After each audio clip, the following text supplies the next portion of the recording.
Hey guys, Claude Johnson here from Guitar Control, and today I want to talk about learning guitar and chords, scales, and theory. So a big question is, if you're a beginner, should you be learning theory? And my answer is, you can learn it if you want to, but it's not necessary. So, you know, when it comes to just the fastest way to learn your favorite songs on the guitar, really the fastest way is to learn the basic chords, because then you can put them together into all kinds of different combinations. And you know, like a chord, if you play several chords together, that's called a chord progression. And songs are really nothing more than one or more chord progressions with maybe like a vocal melody added to it, okay? And I've talked about this in lots of other videos, but I kind of wanted to address the theory side of it.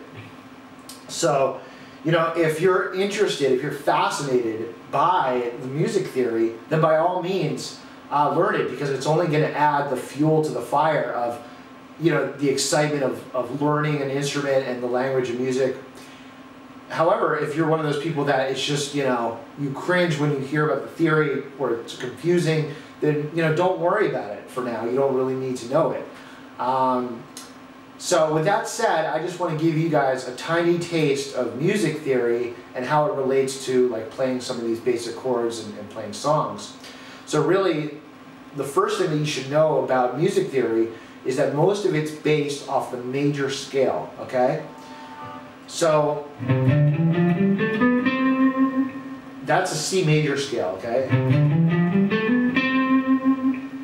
And it has a certain pattern of intervals, okay? And each chord, each note of the scale you can build a chord from, which I'll get into another day. Basically, you're just skipping notes and that's how you build a chord, but we'll worry about that later. So if you look at the notes and count them and you spell it out, it's C, D, E, F, G, A, B, and then back to C. Okay? So often you'll hear chord progressions named, for example, like 1-4. So what that means is that you're using the 1 degree, the first degree, which is C in this key, and the 4. So again, if you count up, C, D, E, F. So C to F. Okay? And then if you play a C chord and an F chord, that's basically a 1-4 progression in the key of C. So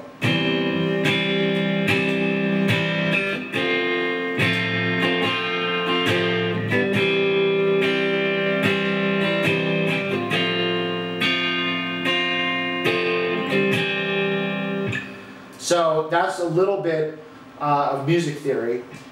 So if you were to see like a C to F progression in a song somewhere, and you thought about it or realized it, you could say, hey, there's a 1-4 progression, and it's in the key of C.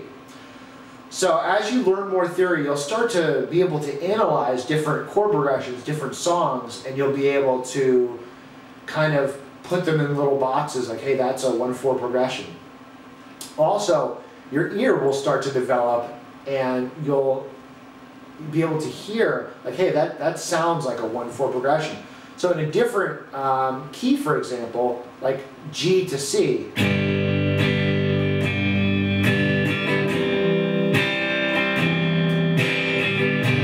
so that's a 1-4 in the key of G. Notice that it has a very similar sound to the C to F progression. So your ear will also start to develop it. So that's another benefit of music theory, is that you'll be able to kind of label things both, you know, theoretically in your mind, and also you'll be able to put, you know, you'll be able to hear it and say, hey, that's this. It has a certain name to it, okay? And it's not just chords, but scales too. Now we're getting into more of a general discussion about music theory. But again, if you were to hear this,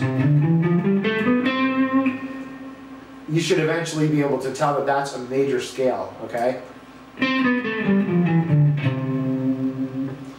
So again, just to summarize, you don't really need to learn music theory to get started playing your favorite songs. Just learn the basic chords and you'll be on your way. However, it is really good to know, and especially if you're interested in it, I encourage you to find out more about music theory. Anyway, if you want to check out my Ultimate Beginner Guitar course, just go to guitarcontrol.com/beginner. Alright, so thanks so much for watching, and I'll catch you later.